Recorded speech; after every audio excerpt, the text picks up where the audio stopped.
How to change text messages font size on Android. Hello everyone, this is Max. Welcome back to another tutorial video. So let's dive right in without wasting any time. So when you open up Google Messages application and tap on your profile and go to settings, as you can see there is no option to increase or decrease font size on text messages.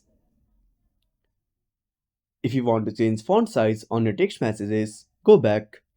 Now open up your message. Now while you are on this message page, simply pinch in to zoom in your text message or pinch out to decrease the font size on your messages. If you want to change font size on a device, open up settings, scroll down, tap on wallpapers and style, tap on font. Now select your font size and click on apply. And that's it.